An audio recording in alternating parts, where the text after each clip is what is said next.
एक दिन पहले आए विधानसभा के नतीजों ने एक बार फिर साबित कर दिया है कि देश भर में बीजेपी पर जनता का भरोसा बढ़ा है। जिस पार्टी को हिंदूवादी पार्टी का तमगा दिया जाता था, उसने गुजरात और यूपी चुनाव में मिले वोट से साबित कर दिया कि उसे हर तबके का वोट दिल खोल कर मिल रहा है। ये नतीजे 2024 के लोकसभा चुनावों का ट्रेलर है, लिहाजा मुस्लिमों के वोट की राजनीति करने वाले भाईजान परेशान हो गए। उन्हें यह बात हजम नहीं हो रही है कि आखिर कैसे मुस्लिम एक तरफा वोट बीजेपी को दे सकते हैं। लिहाजा फिर जहर उगलना शुरू कर दिया। 832 कह दो तो तब भी तकलीफ होने लगती है। तो हम इतिहास में नहीं जाना चाहते, इतिहास आपने पढ़ा होगा। हाँ, इतना आपको कहना चाहेंगे कि जब इलाकों को फतेह करने के लिए आपको घोड़ों की पीठ पर बैठना पड़ता था, आपको गर्दनों को काटना पड़ता था, गर्दनों को कटाना पड़ता था, तब बैलेट नहीं हुआ करता था। जिसकी तलवार में ताकत होती थी वही इलाके का बादशाह हुआ करता था। तब आपने इस भारत में 800 साल से ज्यादा हुकूमत की है। तब भी भारत वर्ष में आप अक्सरियत में नहीं थे। एआईएमआईएम के यूपी अध्यक्ष शौकत अली इतिहास को दोहराना चाह रहे हैं। वो बाबर से लेकर औरंगजेब तक के तलवार के दम पर चलाए गए शासन को याद दिला रहे हैं और साल 2024 में वोट बैंक के दम पर मुस्लिम शासन की उम्मीद भी पाल रहे हैं। बात सिर्फ इतनी ही नहीं है, उन्हें तो बीजेपी में समाज के मुस्लिम नेता भी रास नहीं आ रहे हैं। यूपी में अल्पसंख्यक विभाग के राज्य मंत्री दानिश आजाद अंसारी को तो उन्होंने मोदी का बाज बता दिया। बोले दानिश आजाद अंसारी हमारे खलीफा है।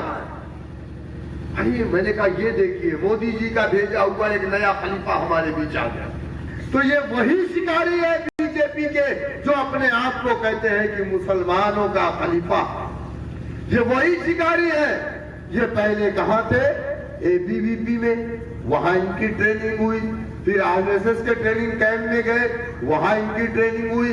उसके बाद इनको एमएलसी बनाया गया, उसके बाद मिनिस्टर बनाया गया। जब ये यकीन हो गया कि ये हमारा वफादार है, तब मासूम मुसलमानों का शिकार उसी शिकारी परिंदे से किया जा रहा है। दरअसल पिछले 8 साल से बीजेपी की केंद्र में सरकार है और केंद्र सरकार ने सभी वर्गों के लिए काम किया है, लेकिन मोदी सरकार के दोबारा सत्ता में आने और मुस्लिमों के विकास से जुड़े वायदे पूरे करने के बाद उनका भरोसा और बढ़ा है। गुजरात में एक तरफ लैंडस्लाइड विक्ट्री ने यह साबित किया और यही कारण है कि एआईएमआईएम जैसी मुस्लिम वोट बैंक की राजनीति करने वाली पार्टियों को भी अपना वोट बैंक खिसकता दिखाई दे रहा है, जो वो समाज में एक बार फिर बांटो और वोट बैंक को साधो की राजनीति कर रही है। Bureau report, times now, Navbharat. तलवार में ताकत होती थी वही इलाके का बादशाह हुआ करता था। तो आपने ये पूरी रिपोर्ट देखी। जो मेहमान हमारे साथ जुड़े हैं उनका परिचय आपसे करवाते हैं। हर्षवर्धन त्रिपाठी जी हैं, वरिष्ठ पत्रकार, आचार्य विक्रमादित्य हैं, हिंदू धर्मगुरु मौलाना एजाज अख्तर हैं, इस्लामिक स्कॉलर। सबसे पहले मौलाना एजाज आपके पास आता हूं। तलवार की बात हो रही है, डराने धमकाने की कोशिश की, इतिहास हमारा है, देख लो, समझ जाओ। नहीं, देखिए ये तो बहुत गलत बात है जो शौकत अली साहब ने कही है, और ये तो बिल्कुल एक भड़काने वाली बात कर रहे हैं। ये हिंदुस्तान है, ये एक ऐसा देश है जहां के ऊपर सब आपस में मिलजुल करके रहते हैं। इनके भड़काऊ बयान से हिंदुस्तान की आपसी भाईचारे और इत्तेहाद को खतरा है। जमाने गुजर गए, वो लोग लद गए, खत्म हो गए कि जो तलवार के जोर के ऊपर हुकूमत करते थे या तलवार के जोर के ऊपर शासन करते थे, बेगुनाह इंसानों का कत्लेआम करते थे और बेगुनाह इंसानों का खून बहाते थे। आज दुनिया जाग रही है, जमाना जाग रहा है।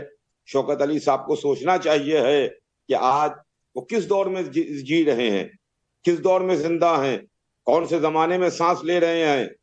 आज बाबर का जमाना नहीं है, औरंगजेब का जमाना नहीं है। एजाज साहब मैं आपकी तारीफ करूंगा, जमाना नहीं है। एजाज साहब मैं आपकी तारीफ करूंगा कि मुस्लिम होकर जिस तरीके से आप सत्य के साथ खड़े हैं और जो भड़काऊ बातें हैं उसको दरकिनार कर रहे हैं। और दरअसल समाज में ऐसे ही इस्लामिक लोगों की जरूरत है जो इस तरीके का भ्रम अफवाह फैलाई जा रही है उसको वो दरकिनार करे। मैं चाहूंगा एक बार आप और इस बात का जिक्र करें, 832 साल तक तलवार के दम पर शासन किया।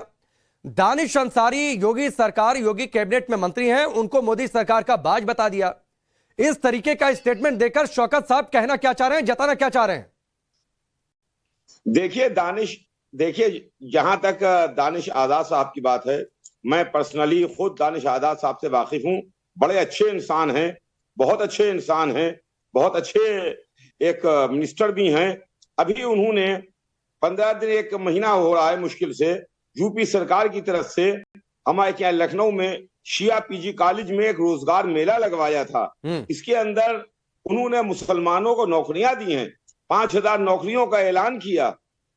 ऑन द स्पॉट उन्होंने अपॉइंटमेंट लेटर बढ़वाए हैं। ठीक है, अरे भाई, जो आदमी काम कर रहा है, जो सरकार काम कर रही है, बिल्कुल। और आपकी बात मौलाना साहब देश के उन मुस्लिम नेताओं को जरूर सुननी चाहिए नाम कर रहे हैं जो डर का माहौल पैदा करते हैं, जो डर के माहौल पर वोट बैंक हासिल करने की कोशिश करते हैं।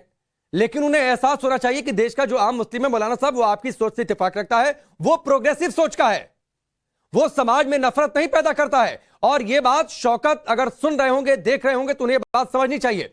आप सभी त्रिपाठी जी, आचार्य विक्रमादित्य और साथ ही मौलाना एजाज साहब। आचार्य विक्रमादित्य, इस हिस्से में आपसे शुरुआत करता हूं। मुस्लिमों का वोट बैंक बीजेपी को शिफ्ट हो रहा है, यह बात हजम नहीं हो रही और इसीलिए मुस्लिमों को भड़काने की कोशिश। मैं कहूँगा बड़ा दुखद है इस प्रकार के बयान इस देश में आते हैं, और ये वो लोग हैं कि जो आम आदमी को गाली देने का प्रयास करते हैं। शौकत अली साहब, अब मौलाना साहब हमारे पास बैठे हैं, इतने सुंदर तरीके से अपनी बात रखी उन्होंने। क्या शौकत अली जैसे लोग, ओवैसी जैसे लोग इस देश के मुसलमानों को आक्रांताओं की औलाद मानते हैं? ये बड़ा दुखद है। इस देश का मुसलमान अपने आप को बिल्कुल, मैं मुसलमान इलाके में रहता हूँ और मेरे करीब हजारों लोग हैं जो मुस्लिम, जो मेरे साथ जुड़े रहते हैं, विभिन्न कार्यक्रमों में शरीक उनके सम्मिलित होता हूँ, अपनी बात भी रखता हूँ हिंदू पक्ष के हिसाब से। लेकिन बिल्कुल आज का मुसलमान जो है वो बिल्कुल ओवैसी साहब के लोगों को बिल्कुल तिरस्कार करता है, हटा दिया। आप देख ले उनका वोटिंग परसेंटेज कितना है। और इसी कारण से इस देश के साथ जुड़कर वो बर्दाश्त नहीं कर रहा है कि इन जैसे लोग जबरदस्ती कुछ लोगों को अपने आप, जो शौकत अली साहब होंगे बिल्कुल उनके खानदान के लोग, उनके औकात के लोग जो इस देश के आक्रांता रहे हैं, वो अपने आप को मानते ही नहीं इस देश के अंदर। लेकिन आम मुसलमान बिल्कुल मान के राजी नहीं है इस बात को। ये इसका प्रत्यक्ष उदाहरण है कि ओवैसी के साथ कोई नहीं खड़ा है, कुछ लोग हैं, शौकत अली जैसे लोग जो इस देश में खड़े हैं। मौलाना साहब भी अपने आप को यहाँ जो बात रख रहे हैं बिल्कुल इस बात को मान रहे हैं कि वो कतई इस देश पे आक्रमण करने वाले लोगों के साथ नहीं है, उनके साथ उनका कोई संबंध नहीं है। और आम मुसलमान इस बात को स्वीकार कर रहा है इस देश का। लेकिन ये लोग हैं जबरदस्ती जिन्ना की बात। लेकिन हर्षवर्धन जी, यही मुट्ठी भर लोग समाज में जहर फैलाने का काम कर रहे हैं। उनसे औरंगजेब के अत्याचारों पर बातचीत कर लीजिए तो जुबान सिल जाती है और उसके बाद उसे महान करार देने लगते हैं। वो चाहते हैं कि मुगल शासनकाल जैसा दौर इस हिंदुस्तान में वापस आ जाए।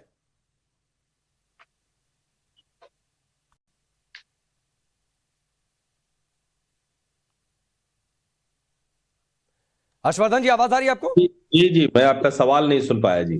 मैं कह रहा हूं कि मुट्ठी भर लोग हैं जो समाज में जहर फैलाने का काम करते हैं, और इनसे जब औरंगजेब के अत्याचारों की चर्चा करिए, कितने मंदिर उसने तोड़े, इसकी चर्चा करिए तो उनकी जुबान सिल जाती है। और फिर उसके बाद वो चाहते हैं कि मुगल शासनकाल जैसा दौर वापस आ जाए। नहीं राकेश जी, मुझे लगता है कि ये तो दीवा स्वप्न है और ऐसे कुछ जहरीली मानसिकता के लोग हैं। मुझे लगता है कि उत्तर प्रदेश सरकार को बिना किसी देरी के ऐसे लोगों को तुरंत जेल में डालना चाहिए। और ये भारत ने अपने, ठीक है, अब जब वो कहते हैं कि गुलामी में उस दौर में हमने तलवारों के बल पर शासन किया, तो ऐसा नहीं है कि तलवारों के बल पर शासन किया। हमारे बीच में कुछ लोग थे जिन्होंने उनका साथ दे दिया, अलग समय पर उनकी तलवारों को ताकत दे दी। नहीं तो ऐसा नहीं है कि कोई मुगल आक्रमणकारी आया और वो हिंदू राजाओं से या उस वक्त के राजा जो थे उनसे मजबूत था या उनसे शक्तिशाली था। तो एक तो ये भी बात जरूरी है, लेकिन हम इन सब बातों को नहीं करना चाहिए। हमें आज की बात करना चाहिए, भारत का संविधान, भारत का लोकतंत्र, और वो उसी से चुनाव होंगे, नेता उसी से तय होगा। अब ऐसे लोगों को तकलीफ हो रही है तो उस तरह का जहर फैलाने की कोशिश कर रहे हैं। मुझे लगता है कि कड़ी से कड़ी कार्रवाई होनी चाहिए, बिना किसी संकोच के ऐसे लोगों को जेल में डालना चाहिए। हर्षवर्धन जी, एक आंकड़ा हमने टेलीविजन स्क्रीन पर रखा हुआ है कि जो चुनाव संपन्न हुए, कल नतीजे आए, मुस्लिम बहुल 10 सीटें और उनमें से 8 पर बीजेपी ने जीत हासिल की। यह बात शायद हजम नहीं हो रही है, क्योंकि ये तो मुस्लिमों को भड़काकर वोट हासिल करते हैं। अब उन्हें लग रहा है कि ये वोट बैंक तो खिसक रहा है, मुस्लिम बहकावे में नहीं आ रहे। इसीलिए इस तरीके की जहर वाली बातें। नहीं, निश्चित तौर पर। और अगर आप ध्यान से देखिए तो जिन पार्टियों के लिए कहा जाता रहा कि वो मुस्लिमों के बहुत मुस्लिम परस्त पार्टियां हैं, मुस्लिमों के बहुत वो अच्छे से देखने वाले लोग हैं, उन्होंने इस तरह की स्थितियां पैदा कर दी कि मुसलमान गया गुजरा हो गया। वो आतंकवादियों के साथ, आतंकवाद के दोषी, आतंकवाद के आरोपियों के साथ तो खड़े हो जाते हैं, लेकिन सामान्य मुसलमान के साथ नहीं खड़े होते। अब मुसलमान, कोई हिंदू मुसलमान, उसकी जरूरतें अलग अलग तो है नहीं। सबकी जरूरत वही विकास है, सबकी जरूरत वही रोजगार है, सबकी जरूरत वही बिजली सड़क पानी है, सबकी जरूरत वही उद्योग है। अब ये अगर कोई भी सरकार दे रही होगी तो उसके साथ वो जाएंगे ही जाएंगे। और ये बड़ा दुर्भाग्य है कि भारत की राजनीति स्वतंत्रता के बाद से ही ऐसे खांचे में डाल दी गई कि उसमें मुसलमानों को कहा गया है कि तुम एक साथ वोट करना, हम बताएंगे कि तुम कहां वोट करोगे। और इसमें फर्जी सेकुलरिज्म की भी बड़ी भूमिका रही। मुझे लगता है कि भारत जिसको हम कहते हैं कि अपने मूल को पहचान रहा है, और शायद यही वजह है कि उन लोगों को मुश्किल हो रही जिनको लगता था कि ऐसा खांचों में बटा भारत रहेगा तो हम राजनीति में एक कोई पार्टी दूसरी कोई पार्टी उसकी बात करके राजनीति कर पाएंगे। ऐसे लोगों की समस्या बढ़ रही है। जनता का जो जनादेश, जो मैंडेट आ रहा है, वो इस तरह की राजनीति को ध्वस्त कर रहा है, इसलिए वो इस तरह के जहरीले बयान देते दिख रहे हैं। ठीक है। और दरअसल यूपी में इस बात की चर्चा क्यों? क्योंकि विधानसभा की जो 70 सीटों पर जिस तरीके से वोटिंग होती है, कितनी इन सीटों पर 30% से ज्यादा मुस्लिम है, उन वोट बैंक को दरअसल एक बार फिर से साधने की कोशिश हो रही है 2024 से पहले। लेकिन मौलाना साहब, मैं एक बात आपसे समझना चाहता हूं, और मुस्लिम होने के नाते भी इस बात पर आप अपना प्रकाश जरूर डालिएगा। वजह क्या है कि बीजेपी के खिलाफ इस तरीके की बातें होती है? बीजेपी सबका साथ सबका विकास की बातचीत करती है। यूपी में मंत्री हैं दानिश अंसारी, जिसका मैं पहले जिक्र कर रहा था, उनके खिलाफ इस तरीके की बातें डराने की कोशिश होती है। सर, आखिर ऐसा क्यों होता है? देखिए, ये कोई हर आदमी नहीं करता है। आप जहां तक के अगर इसको एनालाइज कीजिए तो ये वही लोग करते हैं, डराने की कोशिश करते हैं, बांटने की कोशिश करते हैं, आपस में इख्तिलाफात पैदा करने की कोशिश करते हैं, जो अपनी सियासी रोटियां सेक रहे होते हैं। जिनको अपनी सियासी रोटियां सेकना है, जिनको लड़ाई झगड़ा करा के आपस में नफरत की दीवार खड़ी करके अपना उल्लू सीधा करना है, वो कभी नहीं चाहेंगे कि भारत में हिंदू मुसलमान गले मिल के रहे, एक भाई भाई की हैसियत से रहे। इसलिए कि अगर वो भाई भाई की हैसियत से रहेगा, आपस में गले मिल के रहेगा, एक दोस्त की हैसियत से रहेगा, तो उनकी सियासी रोटियां सिक नहीं पाएंगी। वरना तो चाहे वो हिंदू हो, चाहे वो मुसलमान हो, चाहे वो सिख या ईसाई या किसी भी धर्म या फिरके का आदमी हो, वो तो सब आपस में एक दूसरे से प्यार और मोहब्बत करते हैं। आप देखिए, सड़क पर चलिए, कारोबार हैं, बिजनेस हैं, ऑफिस में साथ साथ हैं। ऐसा नहीं है कि साहब एक दूसरे के ऊपर डंडा लिए खड़ा हुआ है, एक दूसरे का सर फोड़ रहा है। कहीं कोई ऐसी बात नहीं है। ये सिर्फ वही सियासी लोग हैं जो अपनी सियासी रोटियां। और आचार्य विक्रमादित्य, यही सियासी लोग हिंदुओं के खिलाफ बयान देते हैं और कहते हैं 20 करोड़ मुस्लिम है, पुलिस हटा लीजिए, पता चल जाएगा किसकी क्या हैसियत है। इसी तरीके की भड़काऊ बातें बार बार, हिंदू शब्द का अर्थ बता दिया जाए तो उस पर शर्म आ जाएगी। हिंदू प्रतीक, हिंदू धर्मों के खिलाफ इस तरीके की आपत्तिजनक टिप्पणियां, यह शौकत अली का मामला कोई पहला नहीं है। बिल्कुल बिल्कुल, ऐसा कोई पहला मामला नहीं है पांडे जागेश जी। ये लगातार इस प्रकार के बयान लगातार चल रहे हैं। आपने ओवैसी साहब को सुना होगा, उन्होंने कहा कि राकेश जी, ओवैसी साहब ने जिस प्रकार से अपना बयान दिया था, आपको याद होगा बाबरी मस्जिद के ऊपर, जिस प्रकार से जब सुप्रीम कोर्ट का वर्डिक्ट आने के बाद भी वो कहते रहे कि मैं अपनी आने वाली नस्लों को बताता रहूंगा। यानी सुप्रीम कोर्ट के खिलाफ, भारत के संविधान की न्यायिक प्रणालिका का विरोध करने के लिए इतनी बड़ी बात बोलते रहे।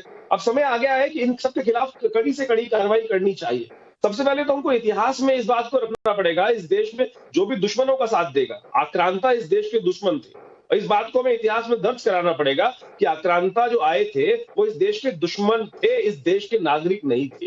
इन्होंने इस देश पे आक्रमण किया, इस देश की संस्कृति को विध्वंस करने का कार्य काम किया, और जो भी उनकी बात करेगा, उनके साथ देने की बात करेगा, वो बेसिकली राष्ट्रद्रोह माना जाएगा, जब तक ये कड़े कानून नहीं बनेंगे इस देश के अंदर। आक्रांता को आक्रांता माने। इस देश में जबरदस्ती आक्रांताओं को मुसलमानों के साथ जोड़ने की जरूरत नहीं है, और मुसलमानों ने ये बात दिखा दी है कि हम आक्रांता के साथ नहीं, आक्रांता के साथ जो करे उनका साथ नहीं देते। इस बार मैंने खुद इलेक्शन में देखा है कि जो जिस प्रकार से विकास की बात की गई दिल्ली के इलेक्शन में, मुस्लिम औरतों ने जब उनको जिस प्रकार की ट्रिपल तलाक से आजादी मिलने का समय आया, उन्होंने खुलकर वोट किया है बीजेपी के लिए, खुलकर वोट किया है। और सर्वे में सामने बात आ रही है, इलाके में देखने में पता चल रहा है कि बिल्कुल नहीं। हमने देखा है इस देश में राजनीतिक दलों ने किस प्रकार से अपने राजनीतिक तुष्टीकरण के लिए कैसे कैसे, शाहबानो का केस हमारे समक्ष आता है कि कैसे जबरदस्ती औरतों को दबाने के लिए इस देश के अंदर जो स्थिति ला दी गई थी, आज उसका पूरी तरह से आज बीजेपी ने जिस प्रकार से ठीक है, जिस तरीके का ये बयान है